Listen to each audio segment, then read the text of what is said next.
I learned a massive lesson there the other day from a client who had said that he wanted to up his game in business and he wanted to go on to the next level and he wanted to move on and do different things, bigger and better things. But the timing wasn't right for him. So he told me that a number of months ago, and then I spoke to him earlier on in the week again, and it just completely changed my perspective on when people say the timing is not right. So I'm helping tradesmen and sole traders and people improve their business all the time, and the biggest excuse that I get from people who actually like it, I know it's absolute BS, right? It's complete and utter BS. We'll go, that's as far as we go with it, right? That if you want to do something, if you really want to do something, the time to do it is now. The time is always now. It's very rarely not now.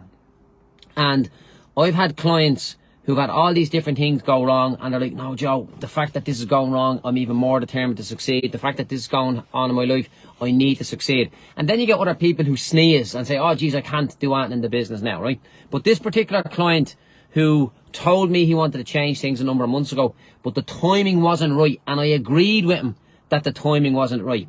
But it's the last time that I'll ever agree with anybody. The client was waiting to complete a deal, and he was getting €1 million, okay, of which it was all his because he paid off the bills as it was going on, right? So this client wanted to crack on, but he was waiting to get €1 million in the door, and as soon as he got his €1 million in the door, he was then going to be ready to sort things out. And he rang me early last week to say, Joe, how's the farm? Listen, I'm after getting the €1 million in the door. I'm after getting that few quid in. But you know what? Nothing has changed. I'm still all over the place. The timing still doesn't feel right. I just now know that it's not got to do with the circumstances. It's got to do with my headspace. And I thought, brilliant. Bang. The penny has dropped for that man. He realised it's not what's going on in the outside environment that will determine if the timing is right or not. It's what's going on in his head. And he now realises that had he got his act together 6 months ago, he would have been much further down the line than where he is now. And I'd be chatting with clients, and I think it's safe to say in most aspects, I have my shit together, right? I know what I'm about. I'm ploughing on in a certain direction. I'm turning up every day. I turn up no matter what. I don't give any excuses to myself. I don't accept any excuses from myself. I don't really accept any excuses from my team, and in return then they don't give me any excuses, right? But I'd hear clients saying, see, it's different for you, Joe, because I have to go home to 2 kids in the evening. Okay? You see, it's different for you, Joe. I have to go and do this. I have to go and do that. And I'm like, all these factors that you're using as an excuse for ploughing forward, you're not unique in having them situations in your life. Everybody else has them. You just haven't learned to plough forward, make progress, and move on with those issues going on in your life. So, I can remember one time I had a client saying, Joe, I'm sorry, I'm going to miss the next couple of days of my business training. My father died. I'm like, fucking hell, sorry to hear that. Joe, I'm going to miss the next few sessions of my business training. My father-in-law died, my friend died, all these different things. My wife got sick, my friend got sick, I got sick. You know, all these different things, right? And these people are saying, I'm just taking a little bit of a wobble here, but I'll be back in a few days, right? Few days. They're dealing with debt. And that's D-E-A-T-H, not the financial debt. They're dealing with debt, and they're taking a few days, and they're back, right? And then we get people who have the most insignificant things in the world going on in their life, right? Distractions. They have the most insignificant, unexpected distractions going on in their life. And then they just cave like a pack of cards. It's as simple as that, right? So, I would have been of the opinion that this particular client was right to get his money sorted first before he made any further progress. Because I've never actually dealt with any client who was waiting to get such a significant such a significant amount of cash in the door, and that was holding them back from progressing, right?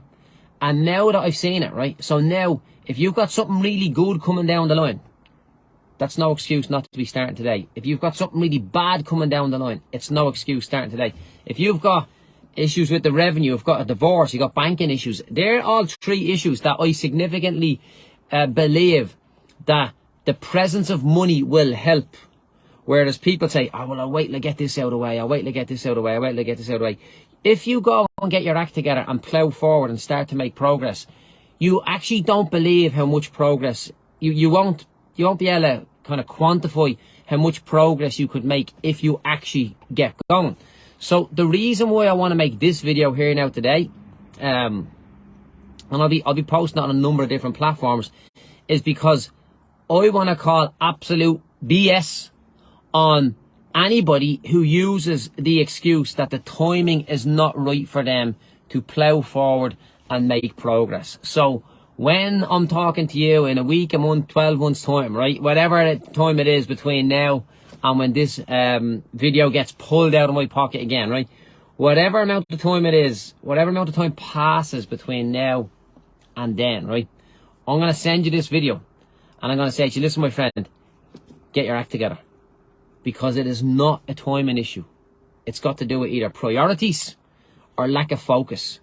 And if you suffer from, and not even lack of focus, lack of discipline, get disciplined. I'm outside the gym now.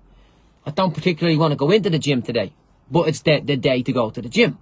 Discipline is what's put me into the gym here today. Now, when I leave here, I'll be delighted that I've gone to the gym. But I'm sure there's much better things that we could be doing with our time, right?